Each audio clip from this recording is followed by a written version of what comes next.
Donc, bonjour à tout le monde et puis bienvenue à ce troisième atelier basé sur éthique, sciences et espace. Donc pour rappel, effectivement, donc c'est le troisième atelier, ça veut dire qu'on en a eu deux précédemment. Avec effectivement l'idée de traiter au cours de cet atelier voilà, le fait qu'on soit présent dans l'espace depuis maintenant 70 ans, ou pas loin, ce qui effectivement soulève voilà, un certain nombre de questionnements avec des enjeux à la fois sociétaux et sécuritaires, mais aussi en fait plein d'opportunités. Puisque l'espace est à la fois un objet, un terrain de recherche et qui peut être propice à un certain nombre de découvertes et de développement scientifique, et en particulier en sciences de la vie, et notamment en santé humaine. Donc effectivement, ça a amené tout un tas de questions qui ont tenté comme ça d'être un peu illustrées par les premiers volets. Le premier volet avait pour objet donc de parler d'humanité, sciences de l'espace et enjeux éthiques. Le second volet était autour de la santé de l'astronaute et de l'homme. Et le troisième volet donc, qui nous réunit aujourd'hui, il est plus basé sur le côté espace et recherche fondamentale en sciences de la vie. Et donc du coup, moi c'est dans ces trois volets-là, en tant que participant et un des membres de la plateforme éthique et biosciences, c'est vrai que de travailler ce côté recherche fondamentale en sciences de la vie, je suis docteur en biologie moléculaire, directeur de recherche en génétique animale, c'était tout à fait intéressant pour moi de participer et d'animer ce volet-là, parce que je trouve ça tout à fait intéressant. Et donc, pour répondre un peu à ces questionnements autour d'espace et recherche fondamentale en sciences de la vie, nous accueillons donc aujourd'hui deux chercheuses, on peut dire ça maintenant, chercheurs, on ne sait jamais comment. Hein. Chercheuse, c'est mieux, parce que chercheur, ça demande à mettre un RE. Autour de ces questions-là. Et donc, nous allons recevoir en premier Claire Laurence, on dit le S Laurent, voilà, on est dans le sud de Laurence, donc normalement on le dit, non? Donc qui est maîtresse de conférences en physiologie à la faculté des sciences du sport et du mouvement humain, donc à l'université de Toulouse, et qui est rattachée à l'Institut des maladies métaboliques et cardiovasculaires, donc associé à l'INSERM. Et donc elle va nous présenter des éléments autour de l'espace au service de la recherche sur Terre. La microgravité peut-elle accélérer la lutte contre les maladies métaboliques? Et ensuite, nous écouterons Véronica Pérez-Dalotte, qui elle est ingénieure de recherche, responsable technique de la plateforme du groupement scientifique de biologie et médecine spatiale, donc là encore à l'université de Toulouse, avec un questionnement autour de cultiver le vivant au-delà de la Terre, défis et promesses des plantes dans l'espace.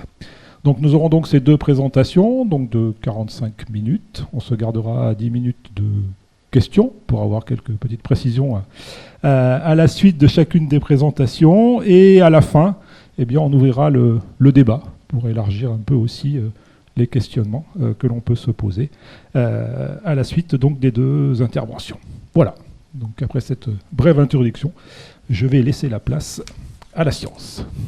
Eh bien, merci beaucoup. Bonjour à tous. Merci encore une fois pour l'invitation. Je suis ravie aujourd'hui de pouvoir échanger avec vous parce que je pense que l'idée aussi de ces ateliers, c'est vraiment d'échanger autour de sujets qui m'animent et sur lesquels je travaille. Et alors, l'idée, c'est d'essayer de vous partager la façon dont l'espace peut aussi se mettre au service de la recherche sur Terre. Et en quoi, en tant que chercheur, l'espace ou l'environnement spatial, on va voir, réel ou ses analogues sur Terre, constitue une plateforme qui est extrêmement riche et passionnante et qui fait avancer vraiment la connaissance dans tout un tas de pathologies sur Terre et de technologies également. Et vous voyez le sous-titre, la microgravité peut-elle accélérer la lutte contre les maladies métaboliques, qui est vraiment mon cœur de métier. Donc je vous ferai un petit peu une emphase finalement dans cette présentation sur les maladies musculaires et les maladies métaboliques.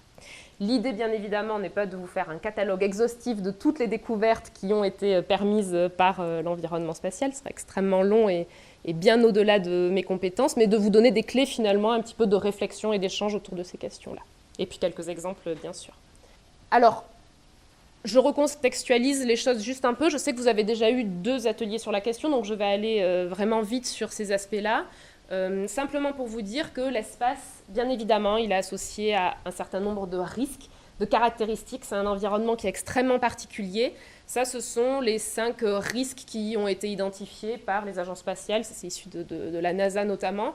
Première chose à laquelle on pense le plus souvent et qui est encore plus visible lorsque vous voyez une photo comme ça d'un astronaute au cours d'une EVA, une sortie extravéhiculaire, c'est qu'on est dans un environnement qui est quand même extrêmement hostile. Deuxième chose qu'on voit, alors pas sur cette photo mais sur d'autres images, c'est la distance avec la Terre. Parfois on voit la Terre comme cette sphère bleue un peu lointaine. Ça pose aussi tout un tas de problématiques, de soutien médical, de psychologique, etc. Une autre caractéristique, ça va être l'isolement et le confinement, puisque alors, la station spatiale n'est pas toute petite, mais elle est quand même bien plus petite que notre planète, et les astronautes ont besoin en équipage de vivre de façon isolée, confinée dans cet environnement-là, en orbite autour de la Terre pendant quelques semaines à quelques mois, jusqu'à 1 an, dans les missions actuelles, et puis bien plus quand on se projette dans ce qu'on appelle le deep space, avec les missions prévues sur la Lune ou encore plus sur Mars, qui là, l'idée est que ça dure environ 2 ans et demi, une mission. Donc il faut être capable d'être dans un environnement qui sera certainement plus petit d'ailleurs que la station spatiale pendant plusieurs années. La problématique des radiations, également avec des conséquences biologiques. C'est le cas, mais à moindre échelle, dans la station spatiale, mais ça sera encore plus le cas lorsque l'on sortira de l'orbite terrestre, dans les missions telles que celles envisagées sur Mars. Et puis une caractéristique sur laquelle je vais m'attarder un petit peu plus, qui est la microgravité. La microgravité, c'est finalement l'absence de gravité terrestre. Alors, dans la station spatiale, c'est un petit peu particulier. Sur Terre, on est soumis à une gravité. Notre organisme a évolué. En réponse à cette gravité, on est fait pour vivre en situation de gravité avec une force de 1G qui s'applique sur Terre. On parle de microgravité dans la station spatiale parce que vous avez tous cette image des astronautes qui flottent et qui se déplacent en flottant en orbite dans l'espace. La microgravité, en fait, dans la station spatiale, c'est environ 1,10 exposant moins 6 G. Donc infiniment petit, c'est pour ça qu'on parle de microgravité par rapport à celle qu'on a sur Terre.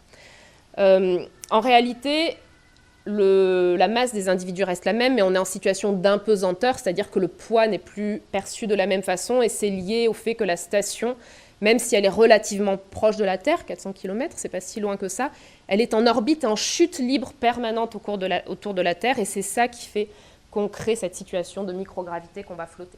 On peut le reproduire dans des modèles que je n'évoquerai pas aujourd'hui. Peut-être qu'ils vous ont été évoqués dans les précédentes interventions. Des vols paraboliques. Je ne sais pas si c'est quelque chose dont vous avez déjà entendu parler. On va placer un avion dans des paraboles avec une chute libre sur 20-25 secondes environ. C'est exactement 20-25 secondes d'ISS finalement. Mais là, les astronautes, ils sont en continu. Cette microgravité, puis l'ensemble de ces autres facteurs, ils vont avoir des conséquences sur notre organisme, puisqu'on n'est pas encore une fois adapté, on n'a pas évolué pour vivre en situation de microgravité, ni d'isolement total, ni face à des radiations de ce type-là. Donc le corps va s'adapter, l'organisme est quand même extrêmement plastique, malléable, et va s'adapter à un grand nombre de situations, en tout cas chercher à s'y adapter. Tous les systèmes physiologiques sont touchés dans l'espace, et c'est ce qui en fait aussi un modèle d'étude qui est extrêmement intéressant pour nous d'un point de vue de chercheurs. Il y a, alors là, troubles sociaux, c'est le terme qui est employé, mais on pourrait voir ça de façon plus large, c'est-à-dire tous les changements psychologiques et sociaux, au sens large, qui vont avoir lieu, et ce ne sera pas vraiment l'objet de ma présentation, mais ils sont importants. Des perturbations de la perception, notamment l'oreille interne, un déconditionnement cardiovasculaire. Vous avez peut-être d'ailleurs déjà vu les astronautes, je ne sais pas, alors notre astronaute français le plus connu, c'est Thomas Pesquet, on a Sophie Anneau maintenant qui a aussi été recrutée sur la dernière sélection. Si vous les voyez sur Terre avant ou après un vol et puis dans l'espace, vous remarquez qu'ils n'ont pas tout à fait la même tête, en fait. Ils ont l'air un petit peu plus bouffis, avec comme un œdème un petit peu de la face en vol. Ça, c'est lié à ces adaptations cardiovasculaires qui vont entraîner un déconditionnement. Pourquoi ? Parce que sur Terre, nos fluides, grâce aux vecteurs de gravité, vont être attirés vers le bas du corps. Or, en vol, on n'a plus cette gravité, et donc les fluides vont remonter vers le haut du corps. Ça va entraîner toute une cascade d'adaptations physiologiques successives qui vont venir rendre l'organisme adapté à ces conditions de microgravité. Par contre, lorsqu'on veut revenir sur Terre, on n'est plus adapté. Et c'est ça que j'entends par déconditionnement cardiovasculaire. De la même façon, je ne rentrerai pas dans trop de détails là, ce n'est pas l'idée, mais on aura tout le loisir d'en discuter, bien sûr, après, si vous le souhaitez. Une diminution de la réponse immunitaire, aussi très classiquement observée au cours des vols spatiaux, et c'est d'ailleurs pour ça que les astronautes, avant les vols, sont placés en quarantaine pendant 15 jours minimum, pour ne pas apporter de pathogènes dans la station spatiale chez les équipages en place qui seraient immunodéprimés, ou en tout cas avec un affaiblissement de leur système immunitaire. De l'ostéoporose, ça pareil, alors je vous en redirai quelques mots après, mais c'est une des conséquences très très importantes finalement et majeures et peut-être pas si réversibles qu'on le pensait des vols spatiaux.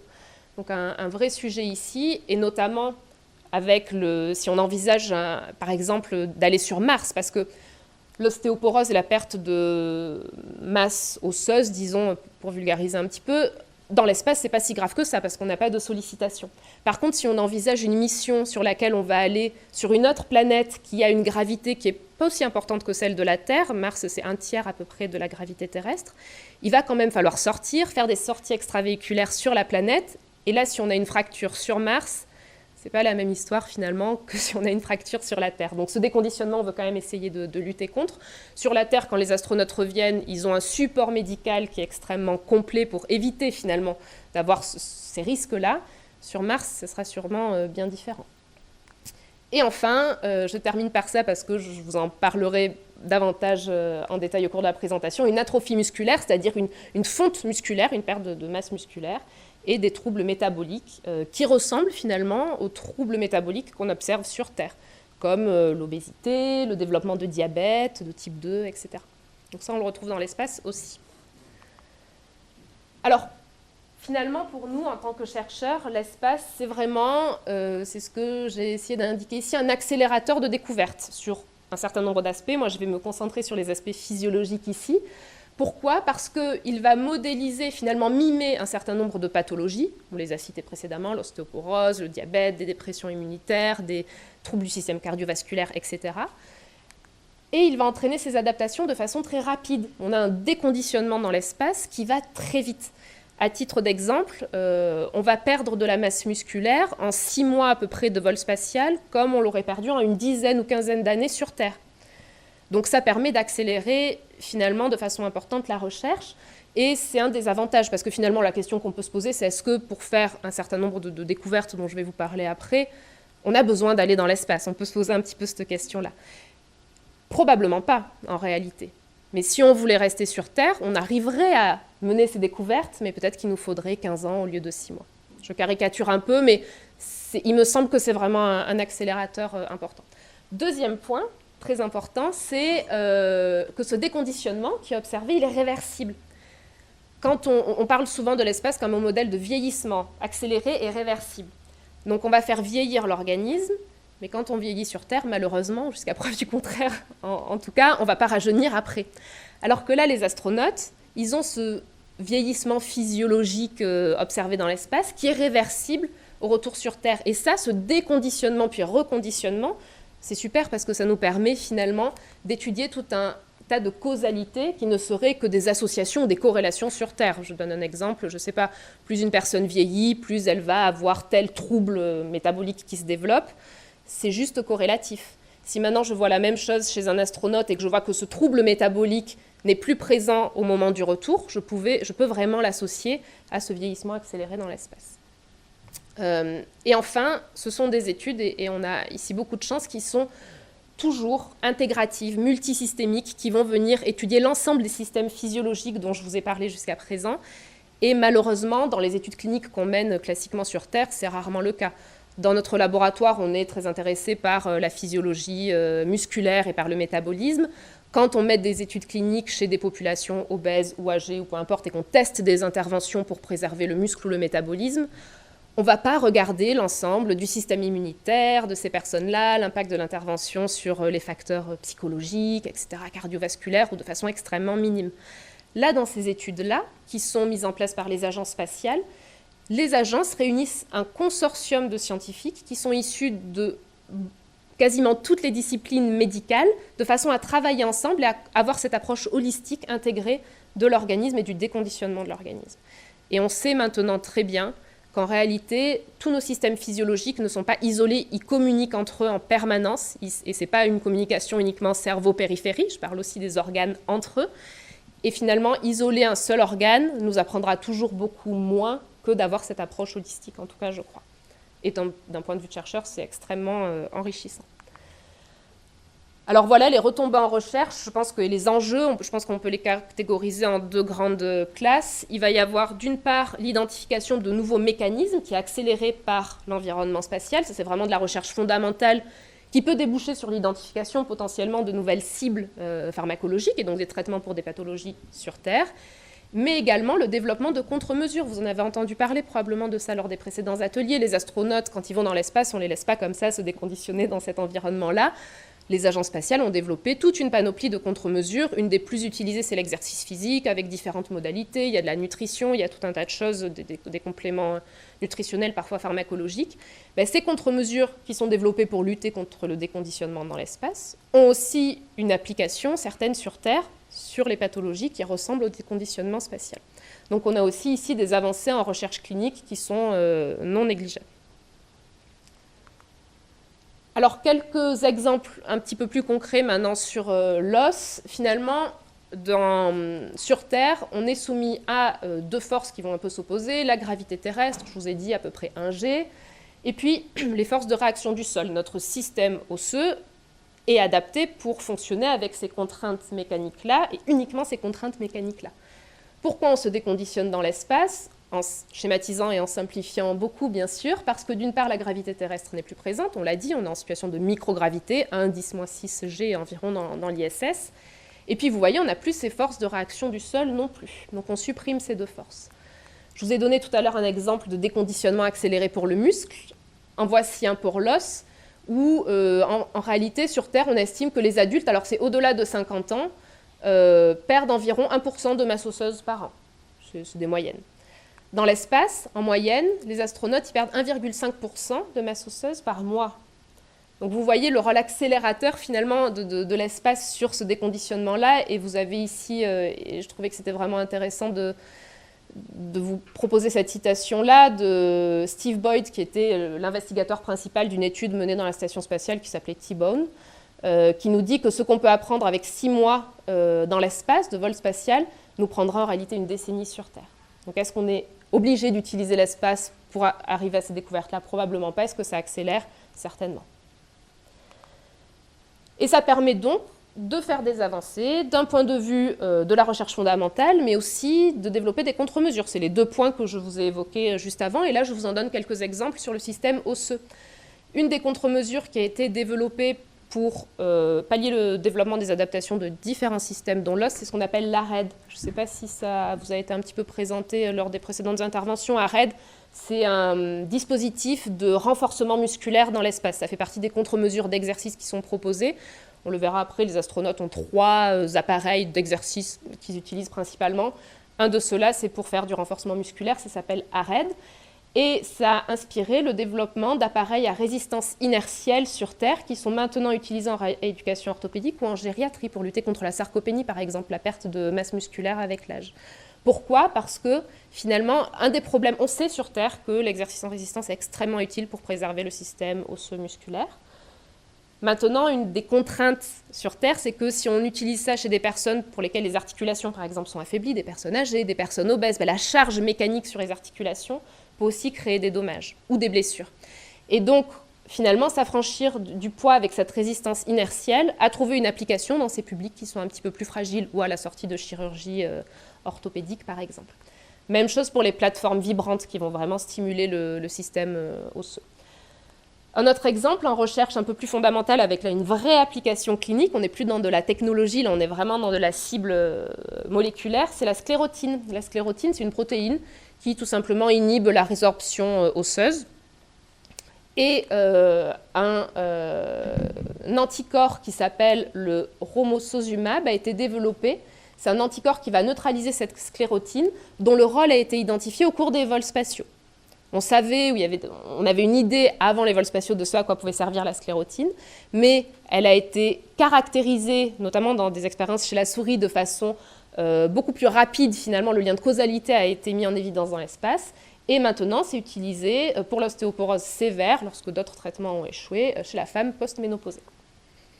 Donc c'est quelques exemples sur l'os. Et puis maintenant, quelques exemples un peu technologiques aussi. Vous avez par exemple un certain nombre de dispositifs de suivi médical portable qui ont été rendus portables, miniaturisés même maintenant, et avec surtout, ça c'est très important, des algorithmes d'analyse autonomes qui sont embarqués dans ces appareils-là. C'est le cas d'un certain nombre d'ECG, c'est des électrocardiographes qui sont devenus portables en raison des besoins du spatial ou dont le développement a été accéléré en raison de contraintes spatiales.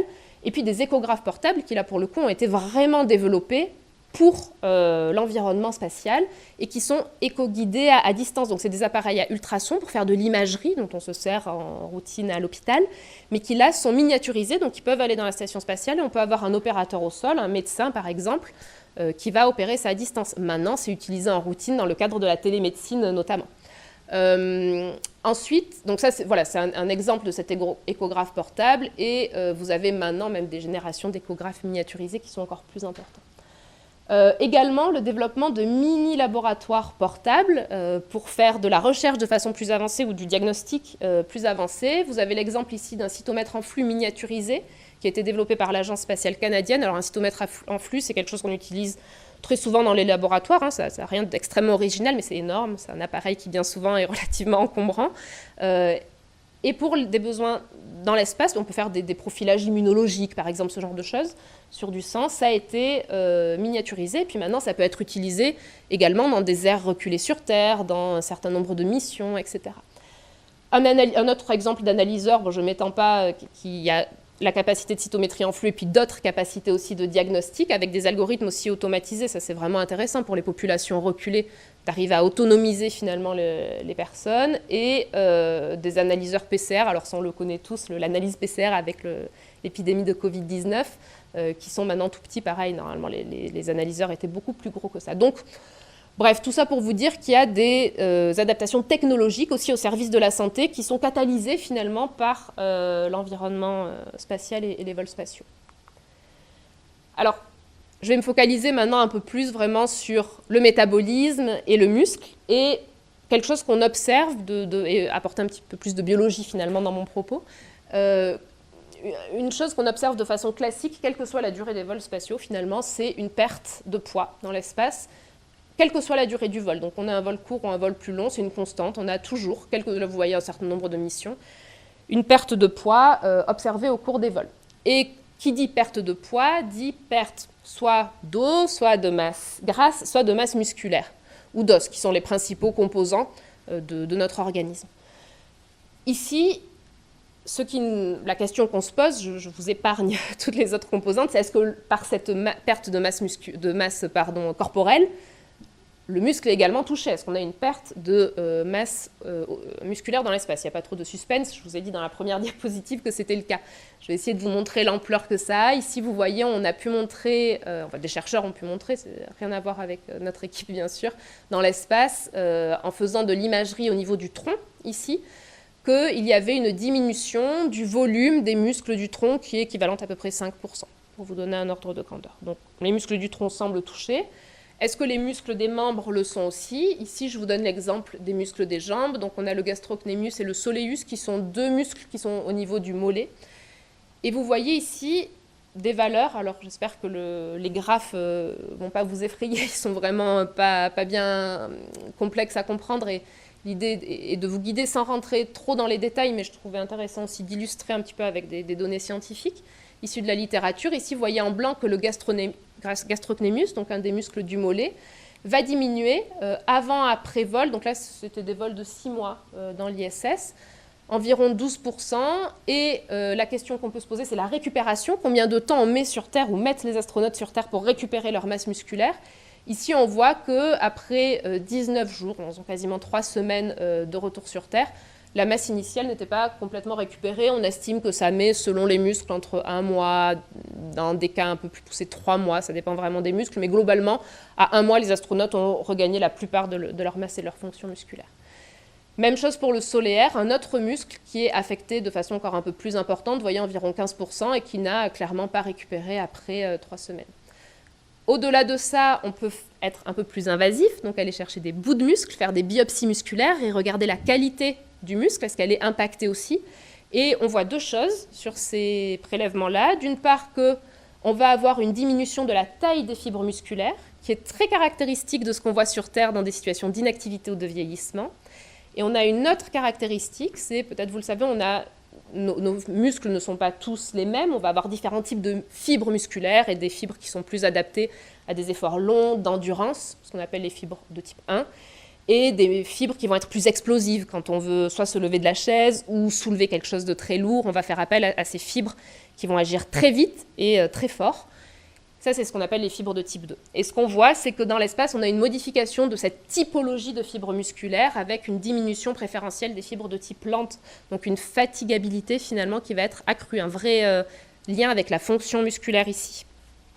Pour insister un petit peu sur cette fonction musculaire, ici, vous voyez, elle a été mesurée directement, pas à l'échelle des fibres musculaires, mais à l'échelle de l'organisme et d'un muscle fonctionnel, in vivo, chez des astronautes, soit après 110 jours en microgravité, soit 237 jours en microgravité. Vous voyez qu'ici, on a des choses qui sont négatives, ce qui signifie qu'on a une perte ici de force musculaire, qui est observable dès 110 jours et qui est encore plus importante, vous le voyez ici, après 237 jours en microgravité. Donc, on perd de la masse musculaire, mais on perd aussi de la fonction musculaire. Et ça, c'est tout à fait similaire à ce qu'on observe dans le vieillissement naturel sur Terre, finalement. De la même façon, je vous l'avais dit un petit peu avec cette question du switch de fibres musculaires, on a une fatigabilité qui est accrue. Ici, vous avez des valeurs d'une expérience qui mesure la fatigue musculaire en faisant répéter un exercice de façon séquentielle dans le temps, et puis on voit que la force mesurée est de moins en moins importante, le muscle se fatigue. C'est ce que vous voyez ici avant le vol en blanc, et vous voyez que cette fatigabilité, en fait, elle est accrue après le vol. Donc vraiment, force musculaire et fatigue musculaire qui vont être impactées directement. Alors pour pallier vraiment ces altérations-là et d'autres, les agences spatiales ont développé des contre-mesures utilisées pour les astronautes, mais je vous l'ai dit pour l'os, et c'est le cas pour le muscle aussi avec des retombées sur Terre. Juste pour vous donner une idée de comment on fait de l'exercice dans l'espace, ces contre-mesures, ça c'est ce qu'on appelle le Cevis, donc un genre de vélo en fait qui est utilisable dans l'espace. Ici vous avez un tapis de course, alors on voit rarement les personnes faire du tapis sur les murs, courir sur les murs ou au plafond, à part dans l'ISS bien sûr. Et ça c'est le fameux appareil de résistance qui s'appelle ARED, qui est très très efficace pour lutter contre la perte de masse musculaire et la perte de masse osseuse.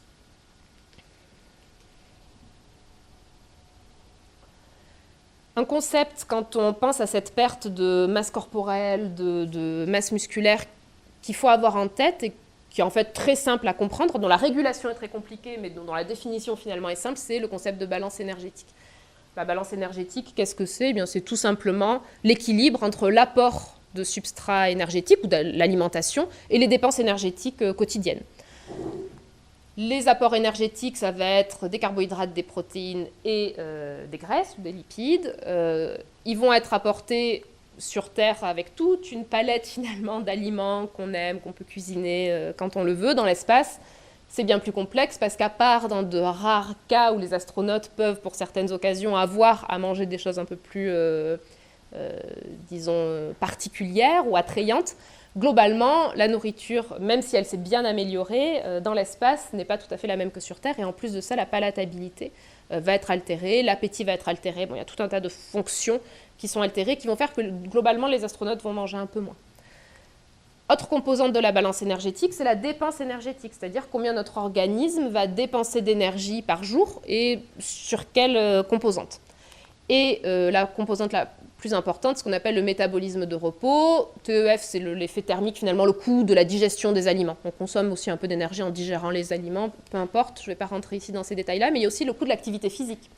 L'activité physique, on le sait, et parfois on le fait pour essayer de perdre du poids justement sur Terre, c'est quelque chose qui va entraîner une dépense d'énergie.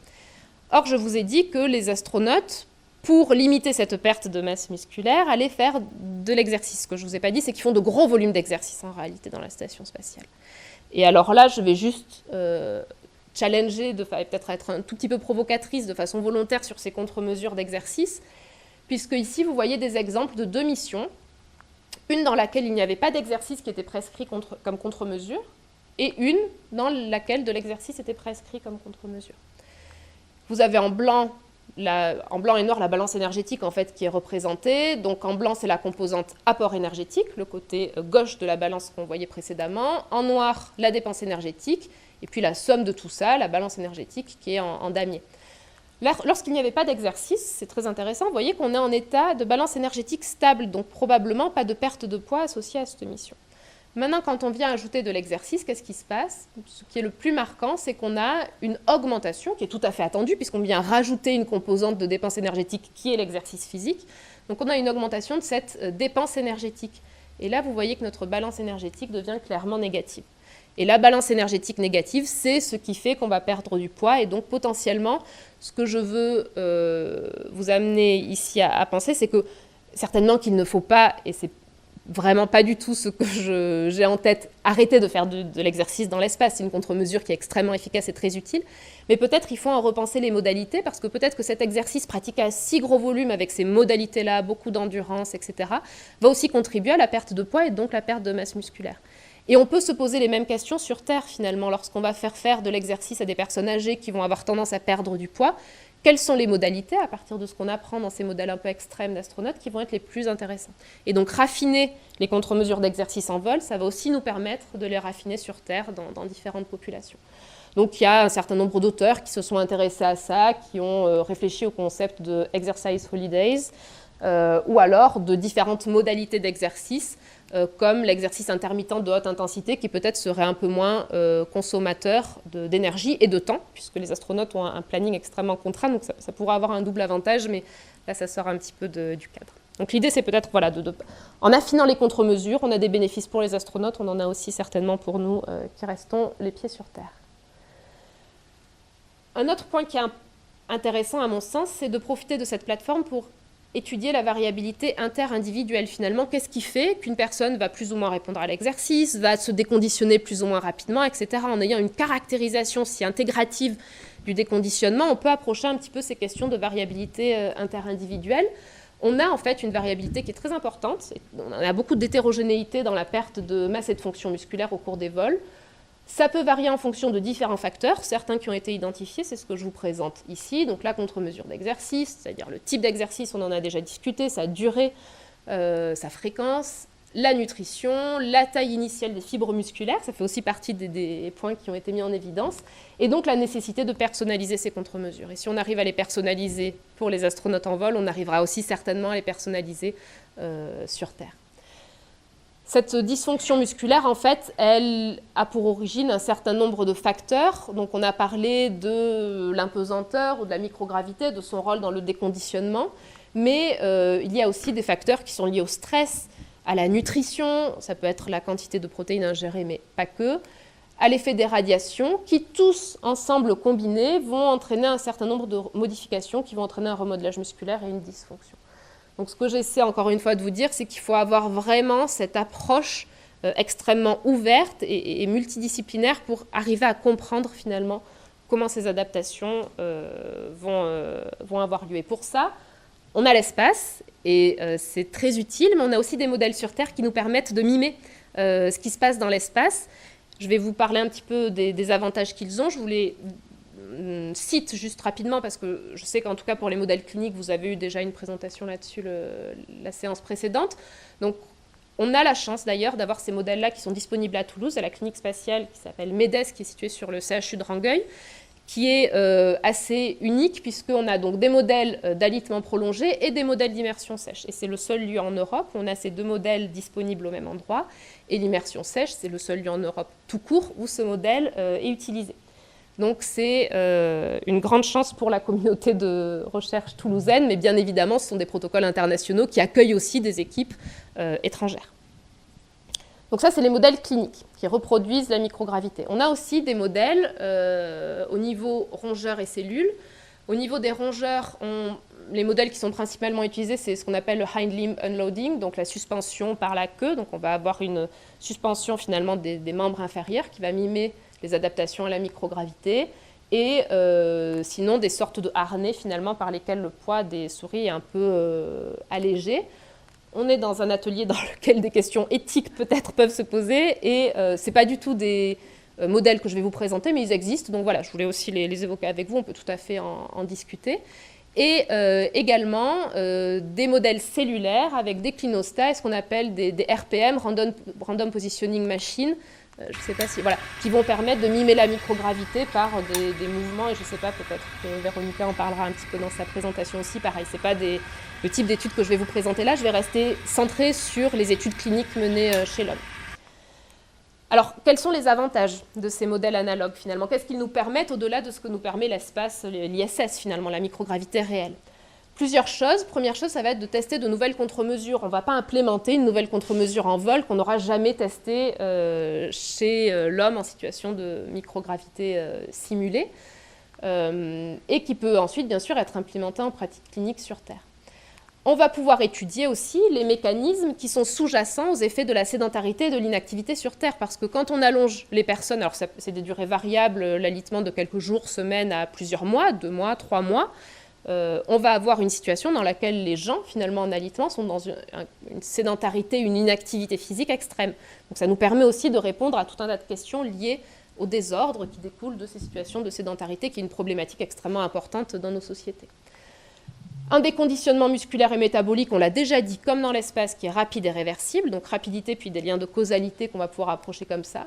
Contrairement à l'espace, on a des protocoles cliniques qui sont extrêmement finement contrôlés, c'est-à-dire qu'on va contrôler tous les paramètres autour des volontaires, la quantité d'eau qu'ils vont boire, ce qu'ils vont manger exactement, leur poids de façon très très précise chaque jour. Enfin, il y a une équipe médicale qui est extrêmement complète et qui va veiller à standardiser le plus possible l'environnement pour pouvoir éviter d'avoir justement trop de biais liés à des variabilités au niveau environnemental.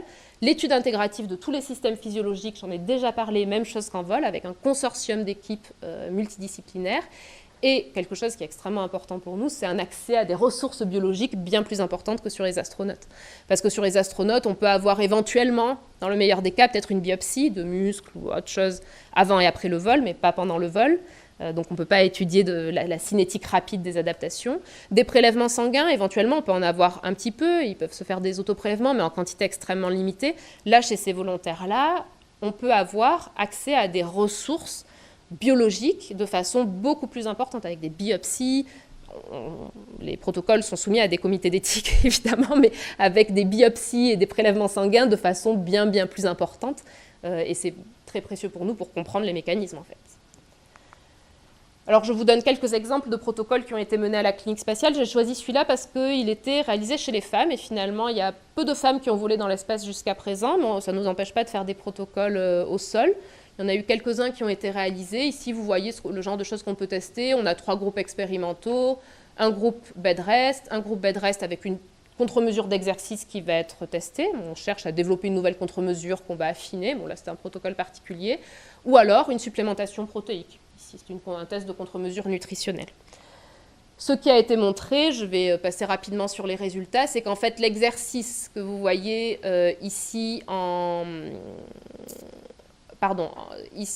grille intermédiaire, disons, a permis de protéger la perte de masse musculaire au niveau du quadriceps, donc un muscle de la cuisse, et du triceps sural, mais la contre-mesure nutritionnelle n'a pas été vraiment efficace. Donc on pourra discuter de pourquoi ces contre-mesures ne sont pas forcément efficaces, mais ce n'est pas l'objet, c'est juste pour vous montrer un petit peu, illustrer le genre de choses qu'on peut tester avec ces protocoles-là. Ça, c'est, alors, je ne sais plus si je l'ai écrit sur la diapositive, c'était au cours de 60 jours de bed rest, donc d'alitement. Vous voyez que la première mesure était faite au bout de 1 mois. On a un autre modèle avec un déconditionnement beaucoup plus rapide, qui est l'immersion sèche, dans lequel on fait des tests dès 3 à 5 jours. Donc là, ce sont des coupes de cellules musculaires. Et dans ces études-là, on a pu montrer que finalement, ce n'est pas la peine d'attendre 1 mois pour observer ce déconditionnement-là. Les effets de la microgravité, de la sédentarité, ils sont extrêmement rapides. Et ce qui a été mis en évidence, et c'est des travaux qui ont été publiés relativement récemment, c'est qu'on a une diminution de la taille des fibres musculaires, des 3 jours d'immersion sèche, une diminution de la fonction contractile musculaire, ça c'était des 5 jours, et voilà, ces adaptations-là sont visibles très rapidement, quelques jours vont être suffisants. On a aussi un remodelage de la qualité du muscle, c'est-à-dire au-delà de la taille des fibres, de la masse, de la fonction, on va avoir un muscle qui se modifie.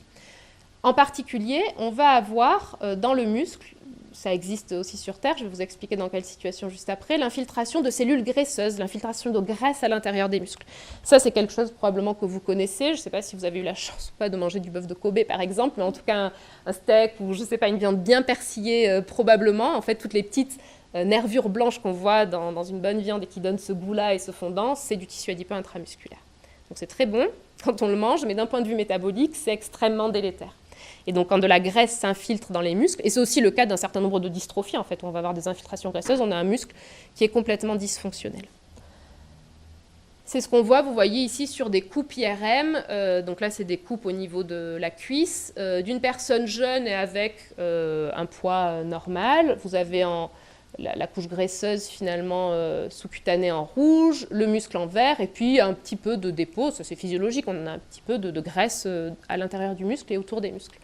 Maintenant, si on regarde une personne âgée et avec de l'obésité, mais si on prenait les deux paramètres indépendamment, alors là, il faut me croire sur parole, je n'ai pas d'image, mais on le verrait aussi, on va avoir une réduction de la taille musculaire, et puis vous voyez surtout ici une infiltration de cette graisse qui est bien plus importante.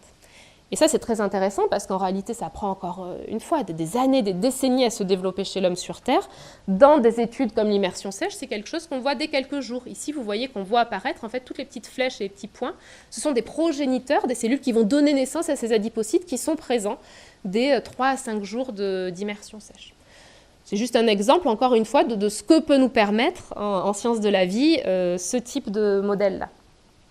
Et enfin, est-ce qu'il me reste quelques minutes? 10 minutes, ok.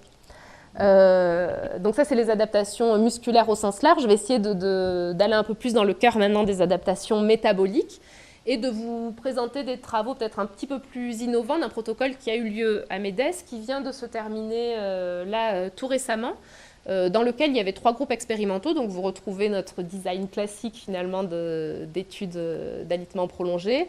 Un groupe qui faisait du bed rest strict, un groupe dans lequel on a testé une contre-mesure particulière d'exercice, donc le fameux HIIT, exercice intermittent à haute intensité, aérobie, et un autre groupe dans lequel on avait ce même exercice, mais combiné cette fois-ci à de la gravité artificielle. Gravité artificielle, c'est quoi? Ça peut paraître un peu exotique comme ça. En réalité, c'est le fait, vous le voyez ici, de centrifuger les gens sur une centrifugeuse à bras courts.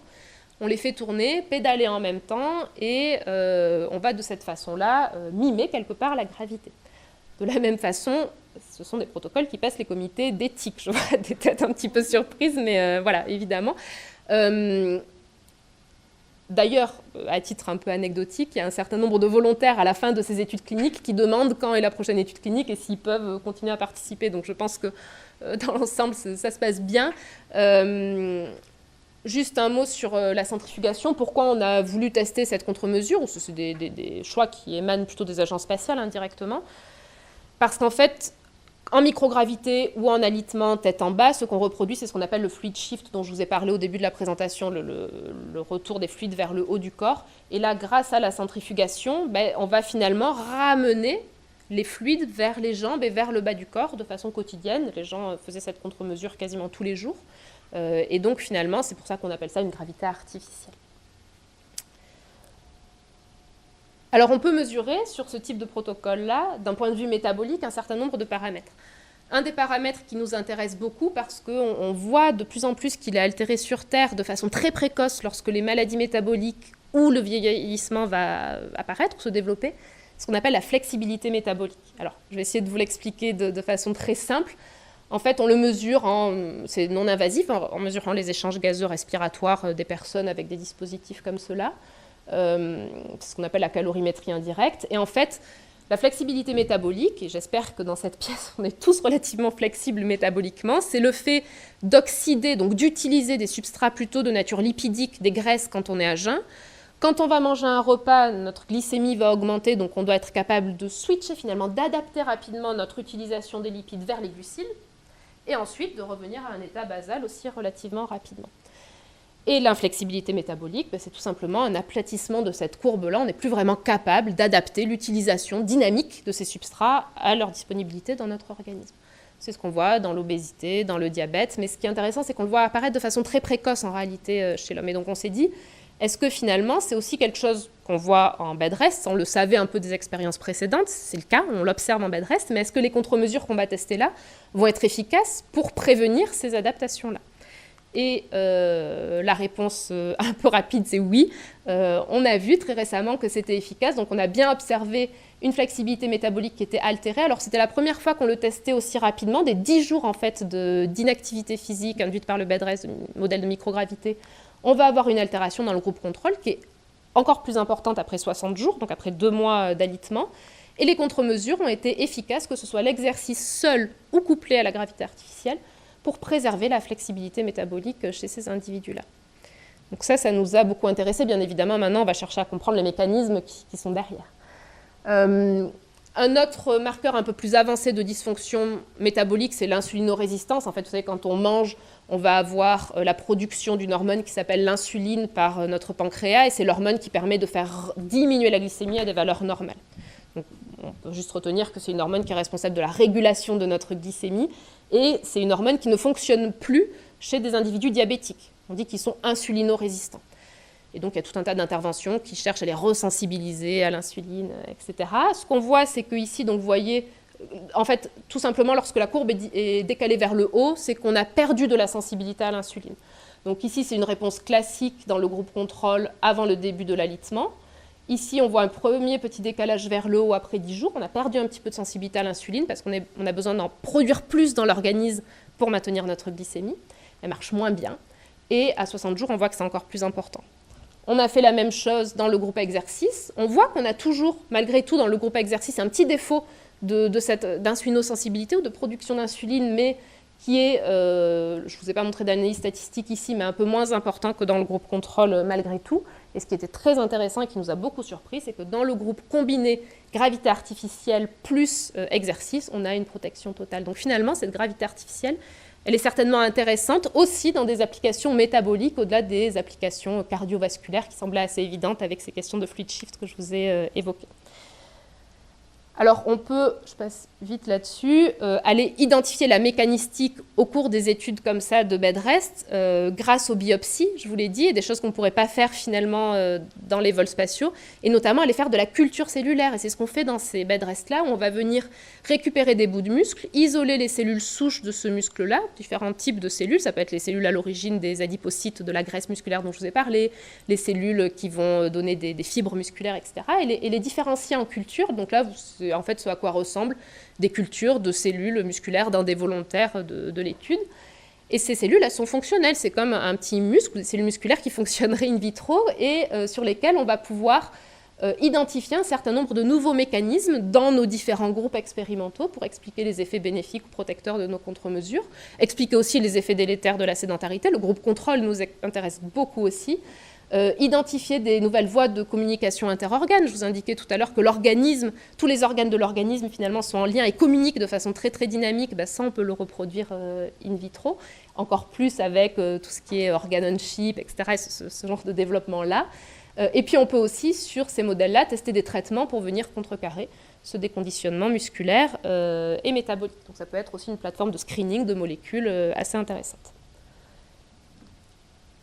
Je passe là-dessus. Donc juste pour conclure, j'espère vous avoir convaincu, ou je ne sais pas si le but était de vous convaincre, mais en tout cas vous avoir exposé ma vision sur finalement le besoin d'affiner encore et d'individualiser les contre-mesures pour l'espace, mais avec des retombées sur Terre, qui a de nombreux bénéfices de la recherche spatiale sur Terre. Alors là, vous avez une illustration qui est issue des roadmaps de l'ESA, qui est bien plus intégrative que ce que je vous ai présenté et qui n'est tout de même pas totalement exhaustive. À mon sens, le futur va aller aussi de plus en plus vers des approches multi-omiques en vol et dans des analogues couplés avec, bien sûr, de l'intelligence artificielle. Et l'idée, ça va être d'utiliser cette variabilité interindividuelle pour établir des signatures précoces de déconditionnement et des thérapies personnalisées en vol ou sur Terre. Et puis, bien sûr, dans ce qu'on appelle le deep space ou l'exploration lointaine, la nécessité d'autonomisation de l'équipage qui nous oblige à développer des méthodologies pour que des décisions, y compris médicales, puissent être un petit peu plus automatisées ou des diagnostics. Et ça a des applications sur Terre dans tout un tas de régions reculées ou moins accessibles. Et avec ça, je vous remercie de votre attention.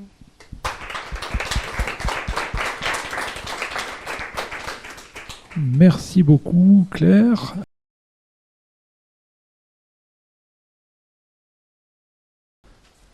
la seconde présentation.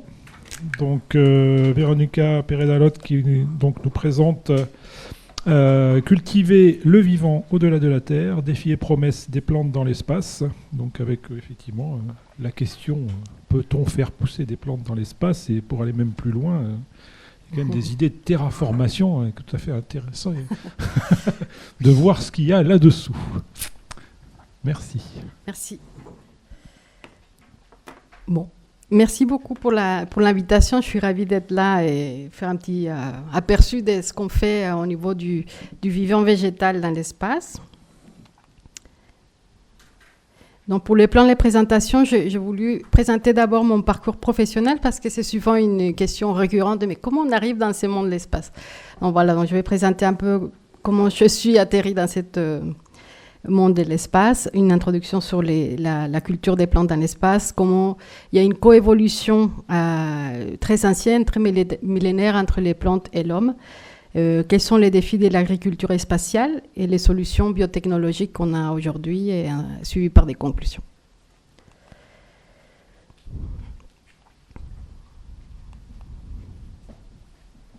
Donc, tout d'abord, moi, je suis microbiologiste à la base. J'ai fait mes études à l'Institut Polytechnique National au Mexique.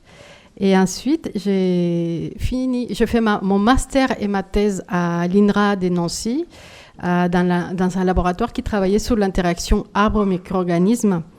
Et cela m'a permis de collaborer dans les toutes premières, à l'époque il y a 20 ans, mine de rien le temps passe, c'était le boom du séquençage des différents individus. Donc moi j'ai pu participer lors de ma thèse et mon master au séquençage du premier arbre, donc le peuplier, et ensuite du premier champignon symbiotique qui est la Carya bicolore. Donc j'ai eu la chance d'être au même moment que ça se passait à Nancy.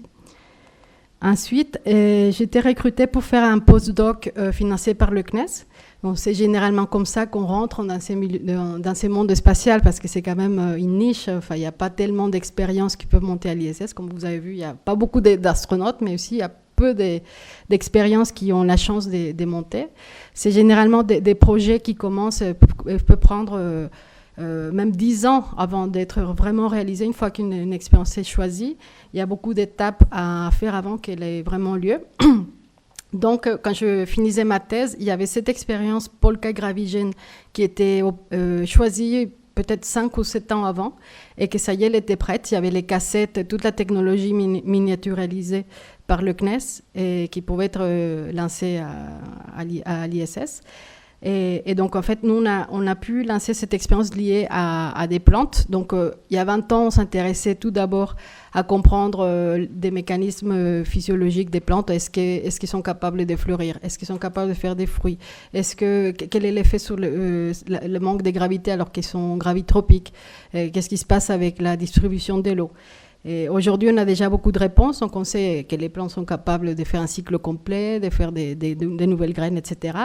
Et on passe plutôt à une étape suivante qui va être le support des vies. Donc, lors de mon postdoc, on était encore à la physiologie de la plante, comprendre les mécanismes liés au gravitropisme ou l'absence de gravité. Ensuite, j'ai eu la chance d'être recrutée en même temps que la génération Thomas Pesquet par l'ESA pour créer des cours. Donc, j'étais certifiée par l'ESA pour faire des premiers cours en biologie pour les astronautes. Donc, c'est comme ça que j'ai connu ces sites à Cologne d'entraînement de l'astronaute.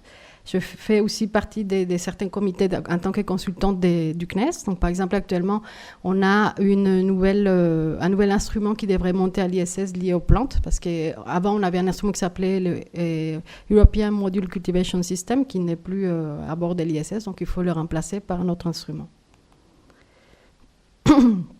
Je participe également dans les enseignements liés par exemple, dans le cadre du Master Super-Héros, il y a un module de l'introduction to Space Medicine. Là, on a une Summer School qui commence cette année pour la première fois, donc je participe également. Aussi à la capacitation en médecine spatiale pour des médecins confirmés. Et actuellement, on a réussi à faire passer avec c'est plutôt l'Université de Bordeaux qui porte ces projets, mais en collaboration avec un grand nombre d'universités, dont Toulouse. Donc, il y aura cette Master Biospace avec de l'enseignement aussi bien à Toulouse qu'à Bordeaux. Donc, moi, je travaille pour l'Université Paul Sabatier, mais notre laboratoire a une plateforme qu'on appelle un Ground-Based Facility. Une Ground-Based Facility, c'est une plateforme qui est certifiée par l'ESA, ou le CNES, ou les deux, pour pouvoir simuler des conditions spatiales. Donc, je vous montrerai plus tard exactement ce qu'on fait comme dispositif. Au sein de notre plateforme, nous sommes 4 personnes qui travaillons dedans, donc Monique Courtatsaidi, moi-même, et 2 techniciennes, Lenka Tisser et Marion Nesson. Donc, les Ground-Based Facilities, ce sont ces plateformes qui sont financées par l'ESA dans le cadre d'un appel d'offres. Tout à l'heure, il y a une question, comment on fait pour entrer et simuler des conditions spatiales? Mais ce sont des appels d'offres, soit au fil de l'eau, donc vous pouvez aller sur la page de l'ESA et voir ce qui est disponible. Et vous pouvez accéder par exemple à tout ce qui est drop tower, tout ce qui est vol parabolique, probablement le MEDES. Et après, il y a des appels d'offres spécifiques où là, ça va être plutôt par exemple lié aux organoïdes ou autre chose. Donc, nous, dans notre plateforme, on est capable de simuler deux conditions. Déjà, la microprésenteur par un random positioning machine, comme la vidéo que vous avez vue. Donc, c'est un clinostat, c'est une centrifugeuse, en gros, avec 2 cadres qui peuvent bouger dans des façons aléatoires et avec une vitesse et direction aléatoire. Et nous pouvons aussi simuler tout ce qui est rayonnement gamma des faibles débits de dose, comme c'est dans le cas dans l'espace. En fait, dans l'espace, on va avoir des rayonnements cosmiques, et avec des natures très différentes. On peut avoir des neutrons, des protons, mais aussi énormément de rayonnements gamma. Et généralement, ce qui est, par exemple, à l'ISS, ce qui passe les boucliers de l'ISS, ça va être massivement des rayonnements gamma plus que d'autres particules. Donc, nous, on est capable de simuler le niveau de rayonnement, un rayonnement gamma de l'ISS, mais aussi lors d'un voyage vers Mars ou sur la Lune. Dans notre dispositif, on l'appelle le Mars Simulator. C'est Microgravity and Radiation Simulator. Donc, c'est, grosso modo, c'est un incubateur qui peut être dédié aux cellules humaines, ou ça peut être un phytotron, donc dédié aux plantes, dans lesquels on peut installer un random positioning machine et une source de thorium-232 qui est capable de nous simuler ce niveau de rayonnement souhaité. Donc, nous pouvons accueillir des expériences, par exemple, tout ce qui est culture cellulaire, des petits animaux, des organoïdes humains, des plantes, des plantules, des cales, mais pas des souris. Donc, pour des souris, il faut aller plutôt à Nancy, et nous, on n'est pas habilités. Donc voilà, c'est juste un schéma pour vous montrer comment on peut coupler soit garder la source de thorium. Donc si on veut simuler uniquement les niveaux de rayonnement, donc on utilise la source de thorium à une distance spécifique pour simuler soit à un niveau ISS, soit à un niveau voyage vers Mars. Et on peut aussi les coupler à cette random positioning machine si on veut faire les doubles effets. Je ne vous passerai pas la vidéo parce que c'est exactement la même qui vient de l'ESA, donc c'est exactement le même appareil, avec l'avantage qu'aujourd'hui, le CNES a financé avec une start-up la production d'autres random positioning machines qui sont beaucoup plus grands. Donc, on va pouvoir faire des expériences beaucoup plus ambitieuses, beaucoup plus grandes et beaucoup plus longues parce qu'ils ont aussi un moteur beaucoup plus puissant par rapport à ces modèles des bureaux et qui limitent en taille, en volume et en poids. Donc, nous aussi, on a une mission de préparation des expériences qui ont été choisies pour voler à l'ISS, par exemple, et donc ce qu'on appelle les setups, mais aussi tout ce qu'on appelle le Experiment Sequence Test, c'est-à-dire c'est répéter exactement toutes les étapes d'une expérience comme s'il devait avoir lieu et voir toutes les erreurs possibles et imaginables avant qu'elle vole. Donc, pour vous donner un exemple, ça c'est Genera A, c'est une expérience avec des plantes, avec des Arabidopsis. C'est la toute dernière expérience qui a pu voler à bord de la Shuttle, la navette américaine. Après, elle a été mise à la retraite.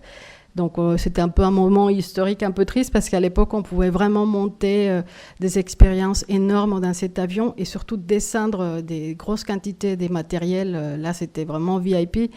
Par exemple, on a fait descendre un mètre cube des matériels congelés, chose qu'aujourd'hui, ça serait impossible. C'est juste pas possible. Donc, on avait le droit de le stocker pendant 8 mois dans les Melfi. Donc, les Melfi, en gros, c'est un congélateur moins 80. Et le faire descendre à Toulouse avec les échantillons. Aujourd'hui, avec le contexte politique, c'est compliqué. Côté Russie et côté américain, c'est aussi très compliqué. Puis les véhicules sont vraiment beaucoup plus petits. Et ça, on peut aussi accompagner des manips qui ont lieu pas forcément à l'ISS, mais aussi sur des satellites automatiques ou des vols paraboliques, ou dans les buts d'une expérience qui aura lieu soit à l'ISS, soit sur la base lunaire. Donc, on va rentrer maintenant sur les sujets qui nous importent aujourd'hui, c'est plutôt les plantes, et comment ces plantes, ils ont coévolué avec l'homme, et c'est un partenaire millénaire qui l'accompagnera où qu'il aille. Donc, on sait que l'homme a toujours été poussé par peut-être la curiosité, peut-être la carence, on ne sait pas trop, mais en tout cas, l'homme, c'est un migrant éternel qui voyage et qui va à la rencontre des nouveaux milieux, mais il ne part jamais seul, il part avec des objets, des graines, des animaux. Et il suffit d'avoir une évolution technologique qui lui permet d'aller dans des nouveaux territoires, qu'il est capable d'y accéder, s'acclimater et plus tard et s'adapter à ces milieux. Donc on connaît que cet homme, il a toujours voyagé avec des plantes, ce qu'on appelle la proto-globalisation. Aujourd'hui, on parle de la globalisation, la mondialisation. Mais en fait, ça existe depuis toujours. On part toujours avec tout ce qu'on aime.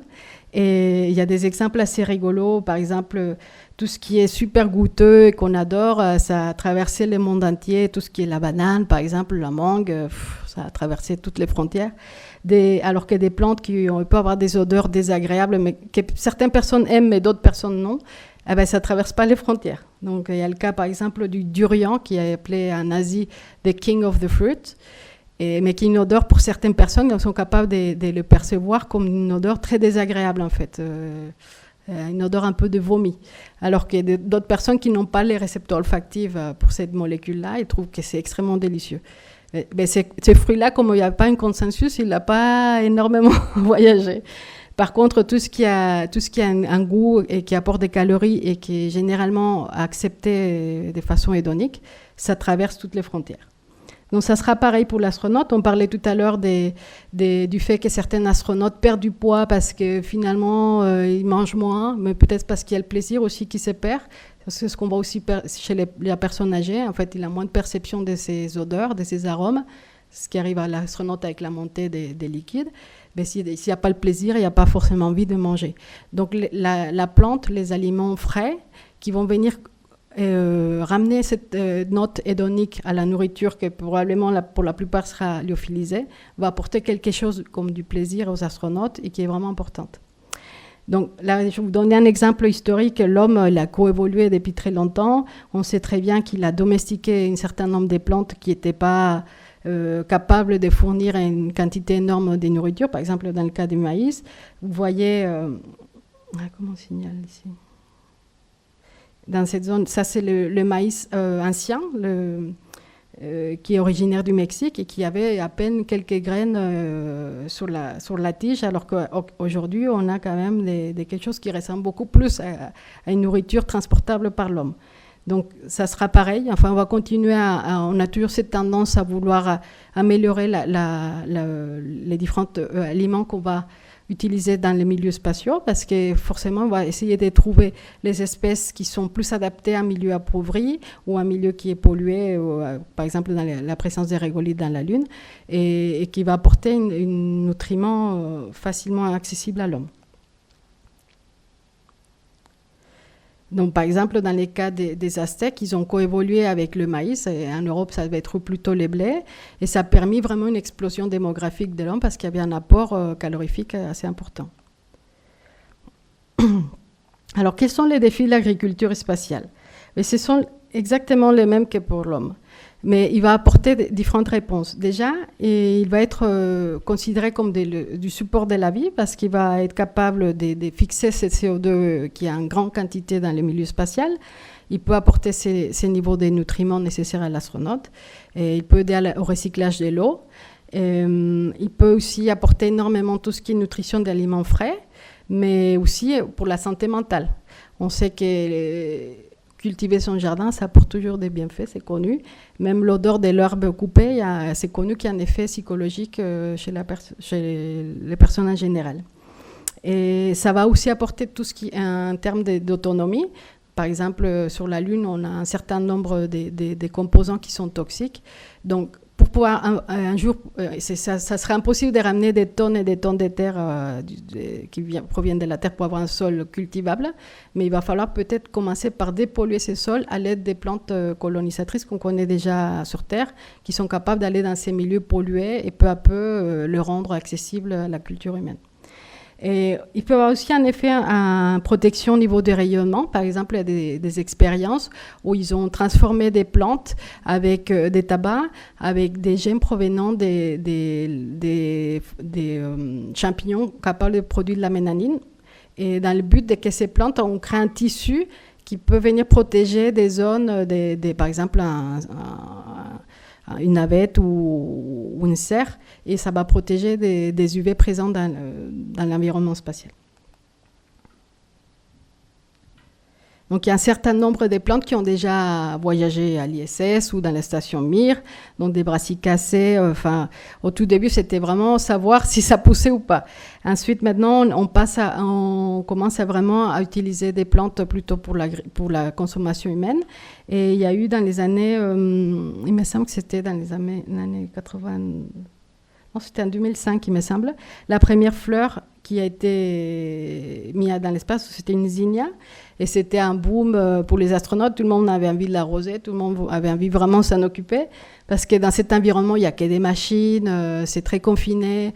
Là, tout à l'heure, on parlait de ça, ces côtés psychologiques. Il y a environ 900 mètres cubes à l'ISS, mais habitables, il y en a à peu près 400. Et finalement, c'est comme si on mettait 6 personnes sur un 27 mètres carrés pendant 6 mois. Et si on n'a rien d'autre que d'électronique, ça peut être un peu, un peu pesant. Et visiblement, Zinnia apportait beaucoup de bien-être aux astronautes. Donc, c'est quelque chose qui a poussé après à la création d'un nouvel instrument qui s'appelle VJ. Vraiment, cette fois-ci, pour la culture, que les astronautes puissent participer à la culture, soit des plantes ornementales, soit des plantes qui sont vraiment pour la consommation humaine. Donc, par exemple, une des premières plantes qui a été mise en culture dans ces VJ, c'était une salade Outrageous Red. Et quand les astronautes l'ont goûté, ils ont dit « Ah tiens, il y a un petit goût des roquettes, hein, donc piquantes. » Donc ça fait tout de suite penser à des composants antioxydants. Et du coup, effectivement, ça peut être protecteur. Mais nous, dans notre laboratoire, on s'est dit « C'est bien commencer à utiliser des plantes pour la consommation humaine, mais il faut quand même avoir un principe de précaution parce que ces plantes, ils subissent exactement la même chose que l'astronaute, c'est-à-dire un niveau des micropesanteurs différents, un cycle circadien modifié, ces confinements, l'absence de l'air, par exemple au niveau de la Lune, les rayonnements qui peuvent vraiment avoir un effet sur la mutagénèse, etc. Et donc tous ces facteurs de risque ne sont pas uniques à l'homme, sont partagés avec tous les organismes qui l'accompagnent, y compris les plantes.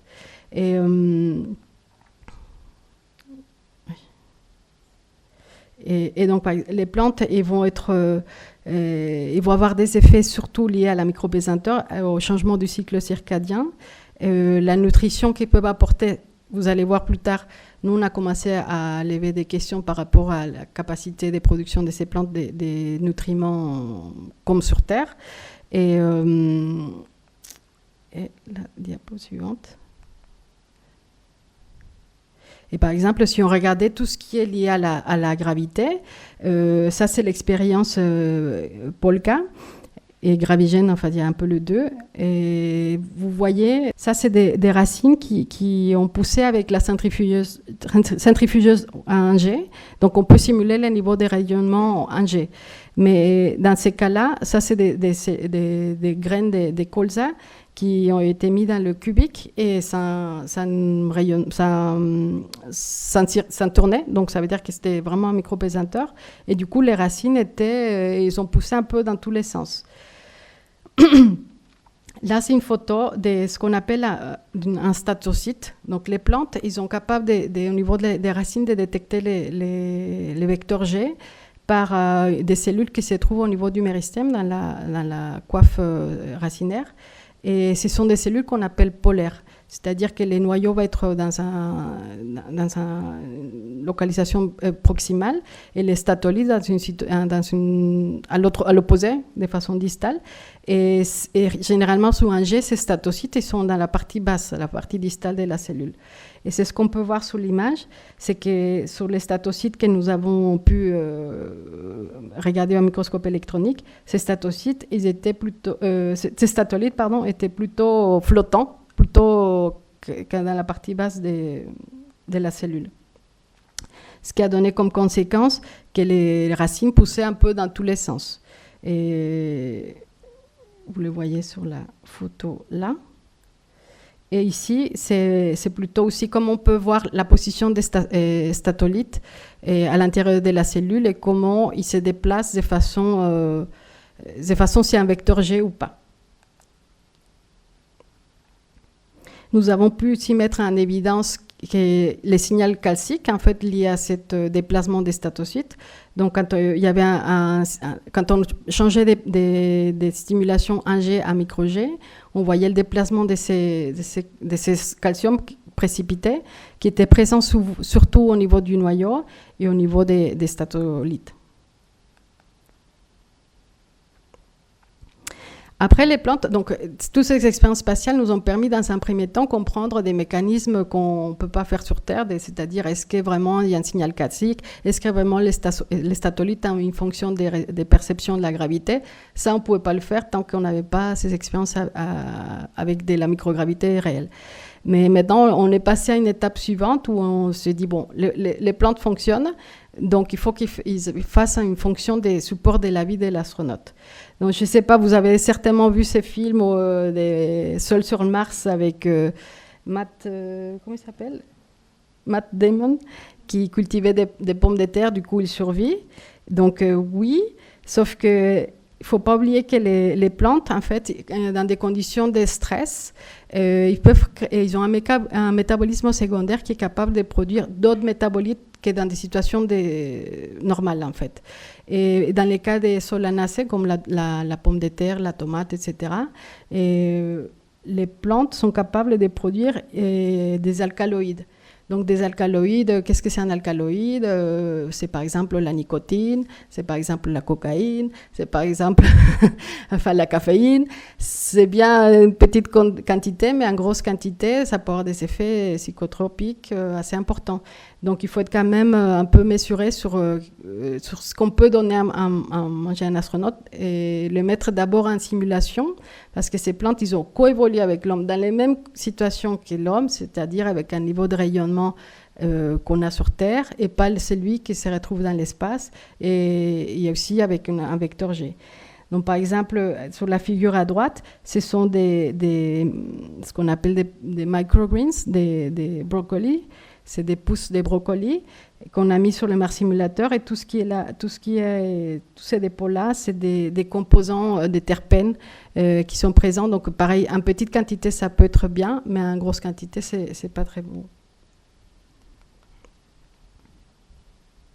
Donc, nous, on a proposé de faire une expérience liée avec des tomates, mais de petite taille, donc des tomates naines qui s'appellent microtomes, parce qu'on a toujours cette contrainte de la taille, du volume qu'on peut vraiment exploiter. Évidemment, sur Terre, il y a énormément de tomates qui sont capables de produire des kilos et des kilos avec peu de feuillage, etc., et avec des lianes gigantesques. Mais il faut penser que pour l'instant, on a des appareils de très petite taille.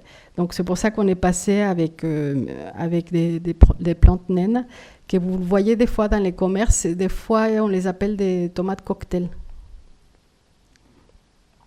Donc, on les a mis dans les marsimulateurs avec vous voyez, il y a des dosimètres pour savoir exactement quelle est la dose qu'ils ont reçue. Et dans nos premiers tests, on a essayé de savoir si la tomatine, qui est un alcaloïde présent dans les tomates, était plus élevée quand on les met dans ces situations de simulation spatiale. Et bon, la bonne nouvelle, c'est que non, la tomatine n'est pas augmentée. La tomatine, elle est très présente chez les tomates quand elles sont vertes. C'est pour ça qu'on ne les mange pas vertes, en fait. Parce qu'on dit, elles sont indigestes, il ne faut pas les manger. C'est parce qu'entre autres, il y a beaucoup de tomatine. Et cette tomatine, avec des fortes quantités, ils peuvent devenir indigestes et peuvent provoquer des troubles digestifs et même sur le long terme, la dépression. Donc, vous voyez, un truc qui ne semble pas très important, finalement, il peut avoir des effets énormes sur l'alimentation. Et sur l'image à droite, qu'on ne voit pas bien, nous avons détecté d'autres métabolites secondaires qui étaient plus présents dans ces tomates qu'on a mis dans le marsimulateur. Et c'est plutôt une bonne nouvelle parce que la routine et l'acide chlorogénique, c'est plutôt des produits antioxydants qu'on retrouve par exemple dans l'aloe vera et autres, qui s'utilisent même en cosmétique et en préventif des peaux, anti-vieillissement. Donc, ça veut dire que la plante elle répond, et comme elle a l'habitude déjà, c'est un très bon partenaire pour l'humain parce qu'il répond à l'environnement et finalement, il produit des produits qui peuvent potentiellement bénéfiques à l'homme. Donc voilà, ça c'est notre liste des métabolites que nous avons observés parce que ces tomates, tout à l'heure on parlait du fait que c'est super à envoyer des expériences à l'ISS, mais c'est toujours des expériences très courtes. Et par exemple, celle que j'avais faite lors de mon postdoc, c'est une expérience qui a duré à peine 10 heures, qui s'est faite pendant ce qu'on appelle les docking times, c'est-à-dire les temps qu'il y a un arrimage d'un véhicule et c'est des branches de l'ISS. Durant ce docking time, l'expérience a eu lieu, elle est revenue sur Terre en aller-retour. Donc, on ne peut pas faire des expériences qui durent 3 mois. Donc, nous, on a eu la chance qu'avec les marsimulateurs, on a pu faire nos expériences qui durent vraiment 3 mois, depuis la graine jusqu'à la production des fruits et nouvelles graines, et pendant 4 générations. Et là, on commence à avoir quelque chose de plus robuste et plus réel. Et parmi les métabolites qu'on a pu détecter dans ces plantes, effectivement, il y a des alcaloïdes qui sont produits. Et là, je n'ai pas mis, mais on a aussi... Et lors des premières générations, vous savez, quand il y a un premier stress, il peut y avoir une acclimatation au stress et après, la plante va s'adapter. Donc, il y a des phénomènes qui peuvent disparaître. Donc, dans l'acclimatation, on a vu aussi la production des précurseurs d'antibiotiques. Donc, voilà, si on consomme des plantes qui produisent des antibiotiques et qu'après, on a un microbiote dans notre intestin, on ne sait pas si c'est bon, si c'est bénéfique, etc. Donc, il faut vraiment les tester avant de commencer à dire, ça y est, on peut nourrir les astronautes. C'est pour ça qu'on a répondu justement avec ce projet à l'ESA, où on va simuler à la fois l'alimentation humaine à travers des organoïdes intestins, et on va commencer à faire des effets de dose avec tous ces métabolites secondaires qu'on a déjà détectés dans les plantes qui sont soumis dans le même niveau de rayonnement qui est prévu pour les astronautes. À ce moment-là, on va pouvoir voir s'il y a des effets dose, parce qu'évidemment, on ne va pas le tester sur l'astronaute, mais plus on se rapproche de la physiologie humaine, plus on aura des réponses. Bon, voilà, donc ça, c'est les mêmes projets. Alors, quelles sont les solutions biotechnologiques qu'on connaît grâce aux plantes et qui sont les retombées sur Terre? Donc déjà, il y a un très grand projet qui est connu, qui est financé par l'ESA depuis déjà un certain nombre d'années, qui s'appelle le projet MELISA, donc Microecological Life Support System Alternative. C'est dans l'idée de créer une espèce d'écosystème fermé, qui est capable de produire d'oxygène, qui est capable de récupérer du CO2 atmosphérique, d'utiliser à l'aide des plantes, des micro-organismes, tout ce qui est possible dans un système et faire de la dépollution, l'utilisation des urines, l'utilisation des excréments, pour avoir un système écologique, créer une nouvelle écosystème, on va dire. Donc, un des projets phares dans ces projets MELISA, c'est l'utilisation de la spiruline. La spiruline, souvent on dit que c'est une algue, mais c'est plutôt une cyanobactérie. Et donc, les cyanobactéries Je ne sais pas si vous vous souvenez, mais les plantes, ils ont des chloroplastes. Ces chloroplastes, à l'origine, c'était une cyanobactérie qui était phagocytée par une cellule ancienne eucaryote. Et c'est comme ça qu'elles sont devenues les plantes vertes qu'on connaît aujourd'hui. Donc, les chloroplastes, c'est quand même une usine extraordinaire des fixations, des productions des sucres, des CO2, à partir de la photosynthèse. C'est un truc de ouf. Et donc, c'est une technologie qui existe et on peut tirer profit. Donc, les spirulines, c'est un aliment du futur, mais c'est aussi un aliment du passé, en fait. La FDA ça fait un moment qu'elle l'a déclaré comme un superfood, c'est-à-dire qu'il est capable de donner beaucoup de protéines, beaucoup d'oligo-éléments. Et c'est quelque chose qui est connu depuis très nombreuses années, depuis probablement même avant l'arrivée des Espagnols. Par exemple, ça, c'est les codex florentins, fait par les premiers missionnaires au Mexique, où ils montrent que les personnes sur place, les Aztèques, les Mexicas, cultivaient déjà cette spiruline présente dans les lacs du Texcoco. Et ils produisaient une espèce de galet qui servait comme en fait, une fois qu'il est sec, il est facilement transportable. Et il servait quand il y avait des expéditions un peu guerrières. Ils pouvaient consommer cette spiruline comme ça. Et donc, vous voyez, des fois, je ne sais pas si il y a un lieu qui s'appelle Xochimilco au Mexique, à Mexico, et il y a des canaux. Et on a l'impression que l'eau est très sale, mais ce n'est pas qu'elle est sale, c'est qu'elle est pleine de spiruline. Donc, c'est pour ça qu'elle a l'air verte. Et donc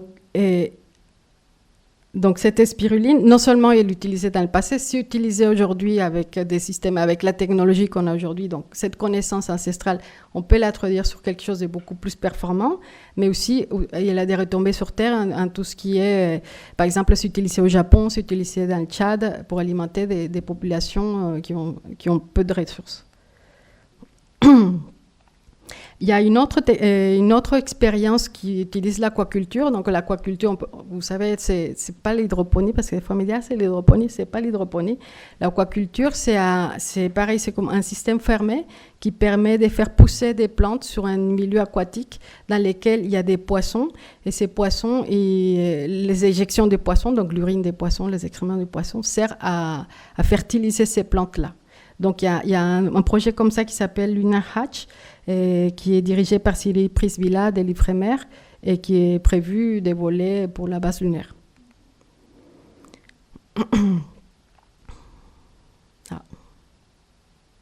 Donc là, je vous montre encore un effet historique. Et ça, c'est ce qu'on appelle des chinampas. Les chinampas, ce sont des îles flottantes créées par l'homme dans les lacs de Texcoco, qui est un petit peu salé, et qui permet, avec des morceaux de bois, on crée une espèce d'îlot. Et à l'intérieur, il y a bien sûr, il a été amené de la terre, donc il y a l'agriculture. Et tout autour de ça, il y a énormément de poissons, énormément d'algues, énormément de cyanobactéries. Ce qui permet que c'est un système hyper performant, qui a permis l'explosion justement démographique des Aztèques. Quand ils sont arrivés dans la zone, ils étaient en minorité, et d'un coup, avec ce système de chinampas, ils étaient capables d'exploiter 3 fois par an leur récolte, en fait. Et du coup, ça a permis qu'après, ils ont battu tout le monde, et ils sont devenus très puissants. Voilà. On peut penser à ces systèmes-là aussi, à futur. C'est ce qu'on font avec les systèmes aquaponiques. En gros, c'est un système aquaponique ancestral, mais ça fonctionne, et ça démontre que ça permet vraiment de créer un système très équilibré. Une autre avancée, c'est qu'avec tout ce il y a un autre programme de l'ESA de la réutilisation des lots. Donc, il y a une boîte privée qui s'appelle Firmus, qui est capable maintenant, avec le système MELISA, qui était prévu à la base de MELISA, de filtrer toutes les eaux qu'on appelle grises. Donc, il y a l'urine, pour justement utiliser tout cet azote qui est disponible à travers l'urine pour justement aller nourrir des plantes. C'est un des facteurs les plus limitants pour la croissance des plantes, et les transformer en quelque chose de peut-être pas potable, mais réutilisable. Et maintenant, c'est un système qui est en place au niveau de la Roland-Garros. Donc, toute l'eau qui est utilisée dans les toilettes, c'est filtré par ce système performant, et ça fonctionne. Alors, on est loin d'arriver à des vraies situations d'écosystème. Pour l'instant, je vous ai dit, on est passé à comprendre est-ce que ça survit. on passe au life support. Mais pour créer vraiment un vrai écosystème sustentable, il va falloir passer à l'interaction entre les plantes, entre elles, et aussi avec d'autres organismes. On n'y est pas encore.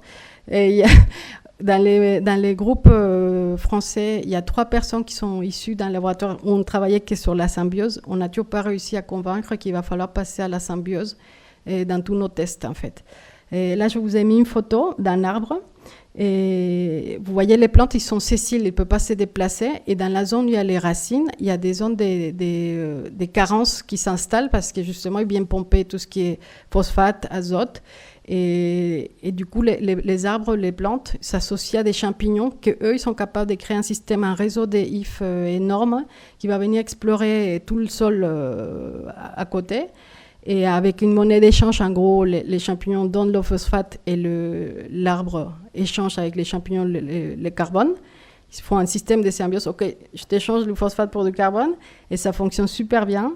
Et ça permet de justement avoir un système équilibré. Et même à travers des ifs, on sait que les arbres peuvent communiquer entre eux. On n'est pas encore aussi à l'association des plantes qui peuvent vraiment aider à la croissance. Par exemple, ça, c'est ce qu'on appelle un système de... comment on l'appelle c'est une... C'est écrit ou pas? Une milpa. Donc, la milpa, on appelle ça les 3 sœurs. Donc, on associe le maïs avec la courgette et le haricot. Et on sait que ça fonctionne très bien. C'est pareil, ça fait partie de la connaissance très ancienne. Sauf que maintenant, on sait pourquoi ça fonctionne si bien.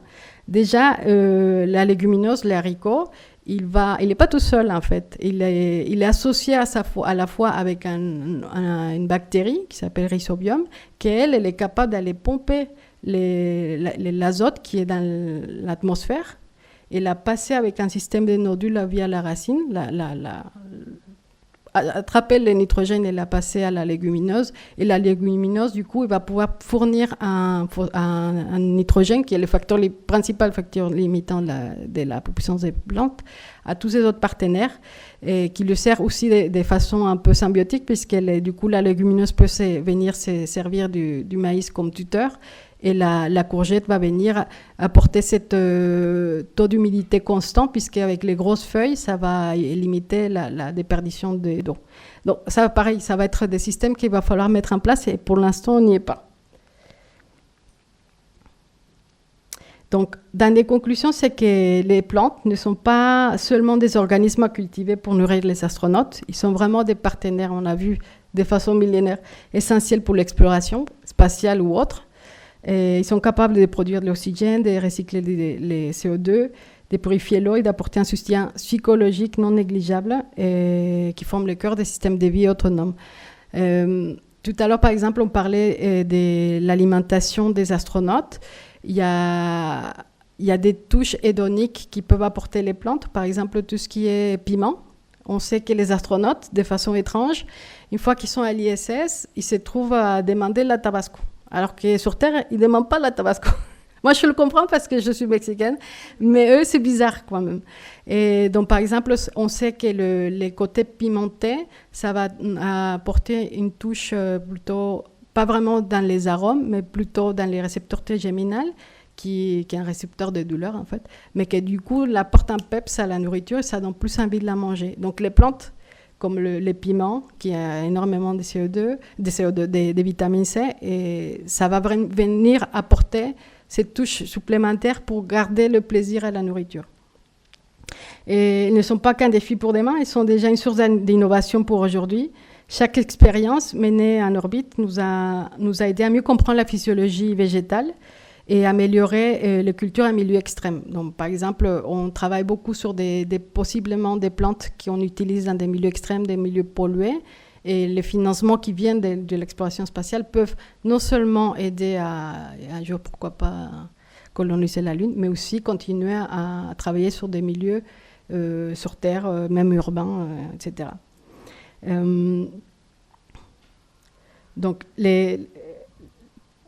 voilà, donc on travaille aussi sur tout ce qui est système de culture. Donc à Toulouse, on a la chance qu'il y a une entreprise qui s'appelle Orius, qui est une entreprise qui produit des serres hyper innovantes prévu pour la culture végétale urbaine, mais qui apporte aussi une solution pour la culture dans le milieu spatial. Donc, il a ces doubles volets, où grâce au financement venant du milieu spatial, il continue à développer des systèmes de plus en plus performants avec ce qu'on appelait être capable de produire 3 fois par année. Il produit beaucoup plus de biomasse avec très peu de mètres carrés. C'est super intéressant. Et donc, voilà, on a des reculs sur des faits historiques et on sait qu'on est capable, avec très peu de volumes, produire. Maintenant, avec les connaissances technologiques d'aujourd'hui, on pourra aller beaucoup plus loin.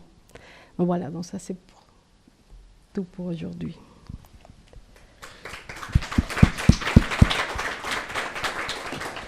Merci beaucoup, Véronica. Je pense que nous arrivons au terme de cette 3e épisode de l'atelier. Donc voilà, merci à toutes les personnes présentes en ligne. Voilà, la discussion a été très très riche. Merci à nos oratrices d'avoir fait toutes ces réponses avec des présentations très intéressantes et très enrichissantes. Donc voilà, je vais peut-être laisser le mot de la fin à Emmanuel pour peut-être conclure sur la totalité de l'atelier et sur les 3 sessions. Alors écoutez, vraiment merci en tout cas à ceux qui sont venus, ceux qui nous ont également suivis en ligne. On était sur un sujet qui était assez différent de ce qu'on avait fait ou proposé jusqu'à maintenant, et donc il y a eu beaucoup de richesse dans l'ensemble des présentations qui ont été faites à l'occasion de ces 3 volets. Personnellement, j'ai beaucoup appris, donc j'ai un peu la tête dans les étoiles, donc merci. Et donc je vous dis à très bientôt, et puis on vous tiendra informé de la suite de nos événements, et on sera ravis de vous y accueillir. Pour l'heure, je voudrais qu'on applaudisse encore quand même nos 2 oratrices aujourd'hui qui ont été vraiment super. Merci beaucoup.